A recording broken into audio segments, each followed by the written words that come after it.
Elemental Sounds Masterclass number 3. We're going to focus today on the Portuguese nasal vowels. A few things to consider before we get deep into these nasal vowels. Nasal consonants are just humming. So in the third lecture, we're going to get into consonants. You'll figure out the features and how we define consonants. So we have this set called the nasal consonants, like m, n. These are nasal consonants. If you think about it, do m in slow motion. What are you doing? You're just humming. You say mom, right? Without the ah in between, you just have That's just humming.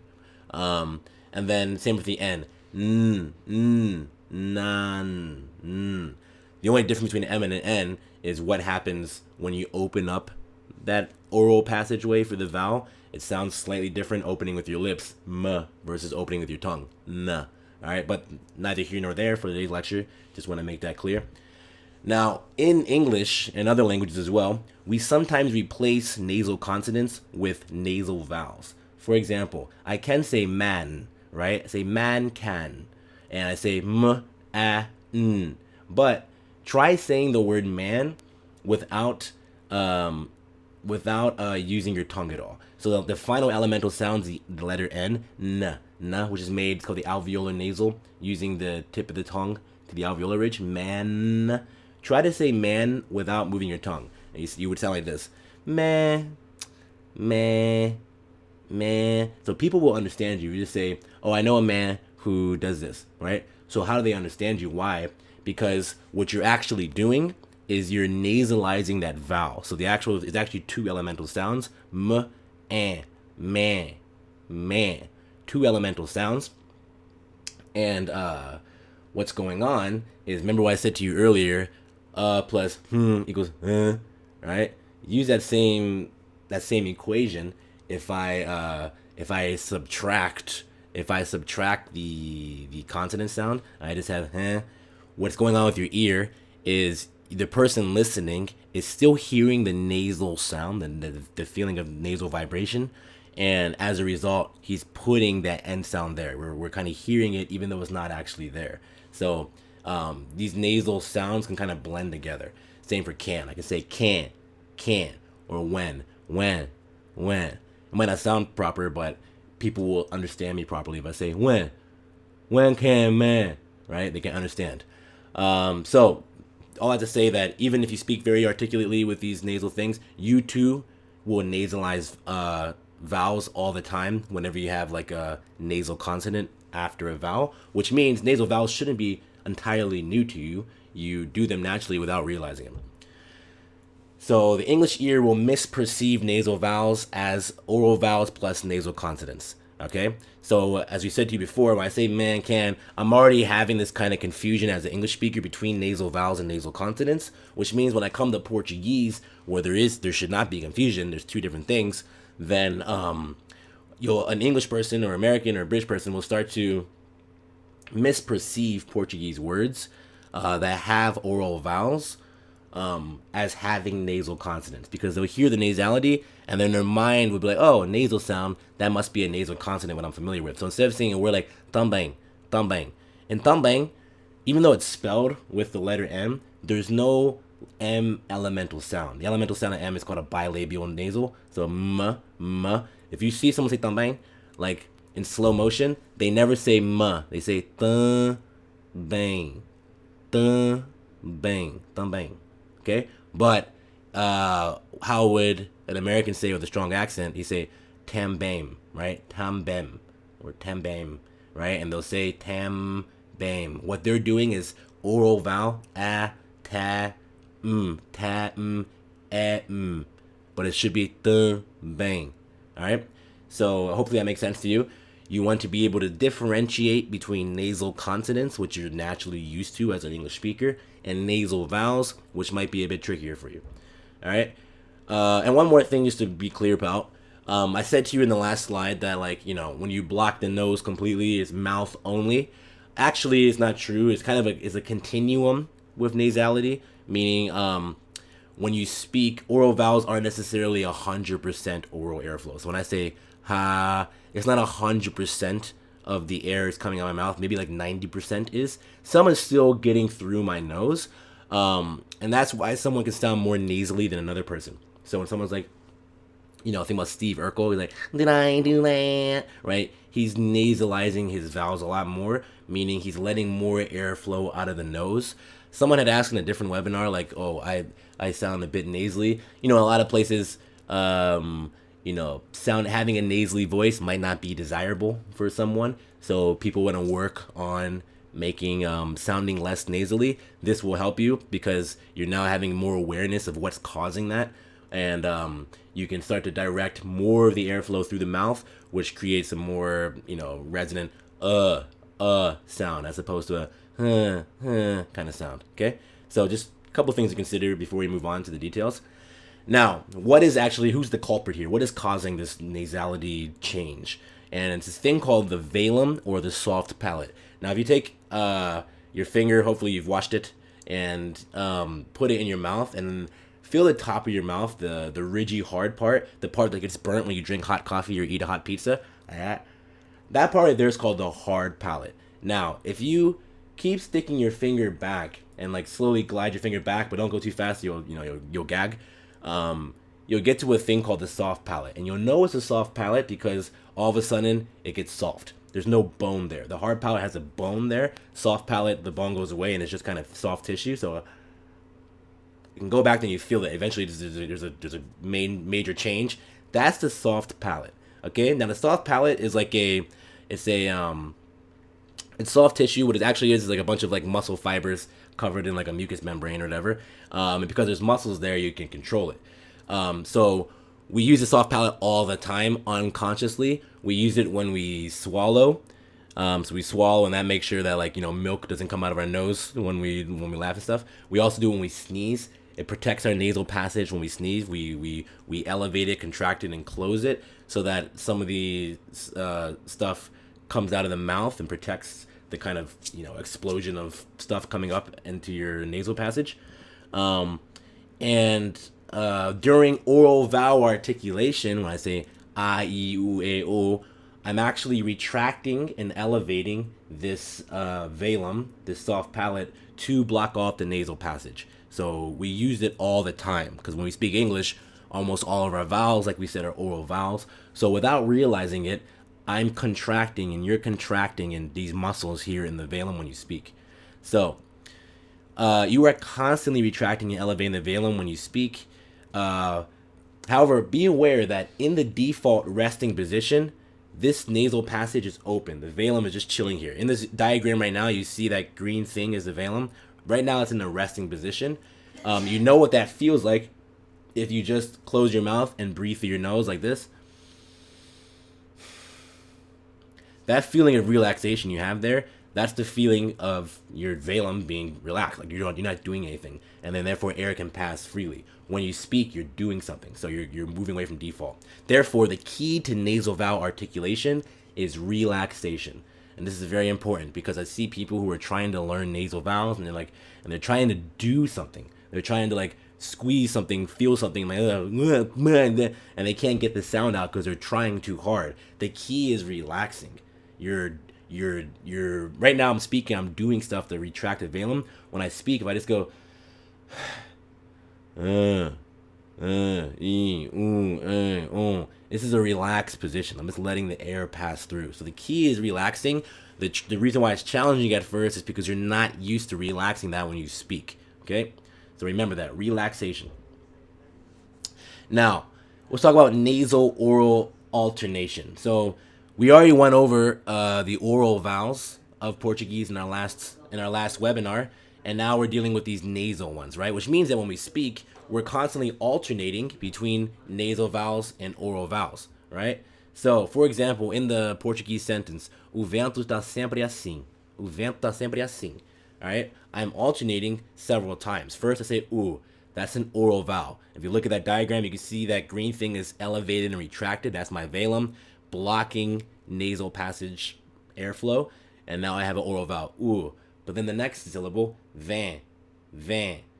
Now I'm relaxing. So between u and vin, there is a movement of there's a relaxation in my velum, u vin. But then immediately I'm putting it right back up, u vin tu. Immediately I'm retracting it again for the oral vowel. Next one's also for da. But then I relax it again, sin, Then I retract it back again. Pri, ah, sim. So in that case, we go how many times? 1, 2, 3, 4, 5. So in that sentence, I'm having 5 movements or alternations of my velum. All right, and the challenge then for you as a Portuguese learner and speaking Portuguese is being able to alternate between nasal and oral vowels with precision. So you're hitting the right vowels at the right time. Speed, because you're going to be speaking fast. You're going to be saying these things back and forth. Your velum's going like this all the time. And ease. So, like I said to you before in the review, when you first do this, you will have soreness specifically in your velum, because when you speak, think about it in English, you're just kind of keeping your velum there in the oral position the whole time. Now all of a sudden in Portuguese, you got this thing working back and forth every 5 times a second. So that's going to be a challenge. That's going to be a physical challenge for you. All right.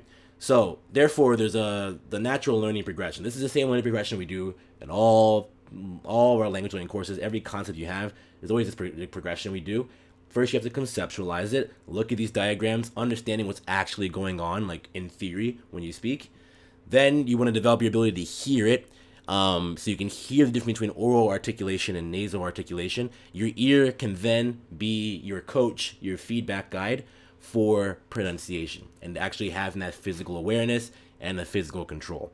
All right. Now, to be more specific, what our development plan is going to be, our plan of attack. First, we need to focus on awareness and developing an awareness of vibration in the nasal cavity. What does that feel like? Isolate that feeling so you're very aware. Then we need to develop an awareness of movement of the velum when it's going up and down like this. What's what isolating that movement the same way we isolated the movement of a tongue in the last webinar. And then we need to develop an awareness of these nasal oral vowel pairs that we'll get into. And these are sounds that exact same tongue position, but in one case it's a nasal vowel and the other it's an oral vowel. Then we need to develop a control. And we want to control our nasal vowel pronunciation. So you'll find, you'll discover in this webinar what the nasal vowels are in Portuguese. So you won't be able to hit those with precision and like have the control of your tongue and your velum to hit those sounds correctly. Then once you have that control of the pronunciation, we need control of the alternation. And that's the trickiest part, like I said. First you're able to get the sounds individually, but then be able to get them and then relax, go back again, relax, blah, blah, blah, back and forth in a speech is going to be your final challenge. So first thing we're going to do. So in this rest of this webinar, basically, I'm going to be doing a bunch of this kind of drills. Follow along back home. Don't worry if you don't get it right away. This is the first time you're doing it, but we're recording this right now, so you can go back to these recordings whenever you want. Nasal vibration awareness. Okay, so you see in this diagram, you have this thing called the nasal cavity. It's just kind of this big gaping hole in the middle of your head. And when you let air flow pass through there, it starts to just kind of bounce around and vibrate in there. So you want to have an awareness of that vibration, because if you feel that vibration, then you know you're doing nasalization, right? So how do we do this? Very simple. What I want you to do, first, close your mouth and then hum. All right. While you do that, feel the vibration in this part of your face, this front part, this mask of your face. All right. If you have trouble feeling it, what you can do is pinch your nose and then put air out through your mouth like this. Now you should feel it a lot more. If you make that sound, you should feel it in your fingers vibrating at the blockage here. Now, why do you feel it more there? Because what's going on is the air is now going through into your nose, into your nasal cavity, getting blocked at the nose, coming right back around, and then going out of your mouth. So the air needs to leave. If you close your mouth and try to do that, try to hum while you close your mouth, or you pinch your nose like this, nothing happens. You can't make any noise. You just get full of air and your ears pop, and then you're done, right?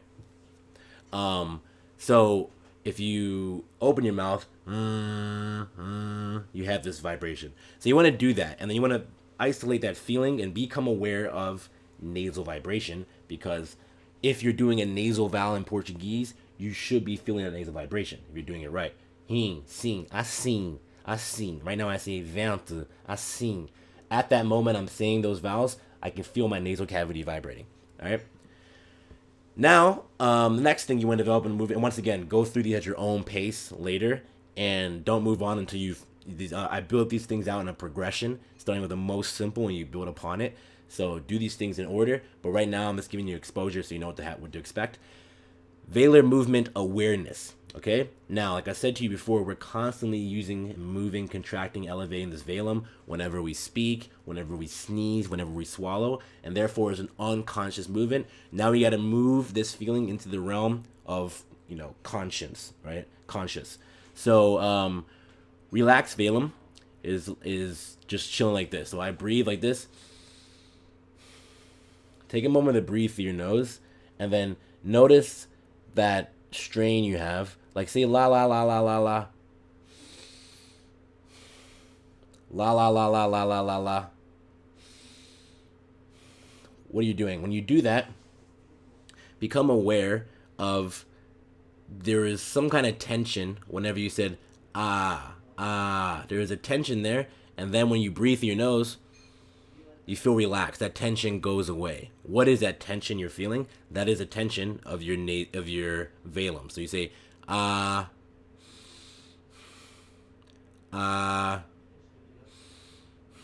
that movement is your velum relaxing. Okay. So yes, this is the velar movement. Now the next drill you can do to develop your awareness of this velar movement is to pinch your nose.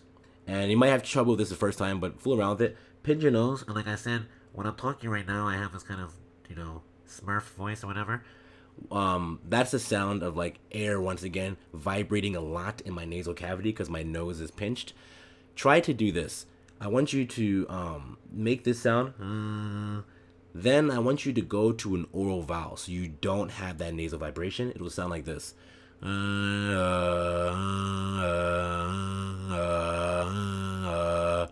All right, try to do that. Do it slow if that's too fast for you.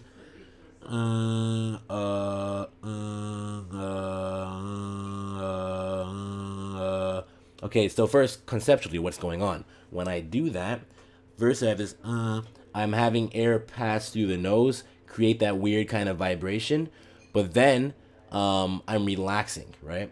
I'm flexing the velum. That's in the right diagram. I'm flexing the velum, blocking off airflow through the nasal cavity and letting it pass through my mouth only. So it sounds like a normal thing.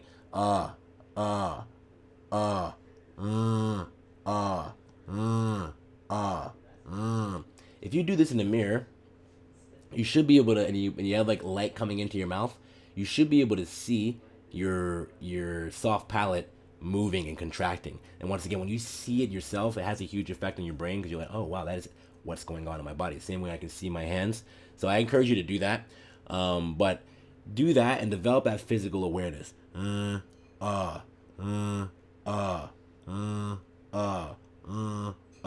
Also, when you do this, you want to isolate the movement.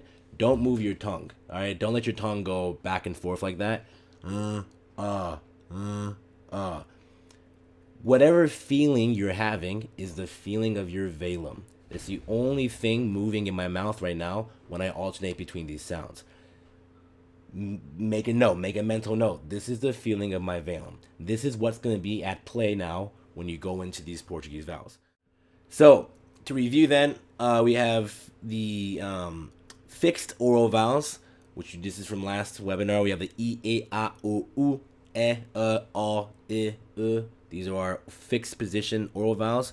We also covered the moving oral vowels, which are I, U, A, Oi, Oi, Au, Eu, El, U, O, Au, U. Then we had the fixed nasal vowels of E, E, U, and the moving nasal vowels of I, Oi, A. So these are all of the Portuguese vowels. These are half the elemental sounds here. We have the consonants and the vowels. Now all the elemental sounds are here. It's pretty crazy, right? Because if you think about it, you only have 5 letters, A, E, I, O, U, right? But we have in total now, if you count these all up, 31 vowels in Brazilian Portuguese. All right, 31 elemental sounds that are vowels that you need to master and hear each and every one of these. to be able to accurately converge on the pronunciation of Brazilian speakers. So you're going to go through these exercises and listen to these audio files and try and identify it. And what you want to do is make note, which of these 31 are you having trouble with? Which one are you nailing perfectly? You confirm it with your Brazilian friend, you do it, and they all sound perfect or whatever. Which ones are you struggling with? Make note of that, write that down, and then focus all your energy and attention on getting that sound. Use the concept to understand, like, what am I doing wrong? It's a vowel sound. There's only 3 ways to mess up a vowel: tongue position, lip roundedness, and nasality. So you ask yourself the question, is this not being nasalized enough? Then that means that I'm not relaxing my velum enough. Or you're saying, is my tongue too low on this? Is my tongue too front on this? So now you have the framework to kind of auto-correct your pronunciation.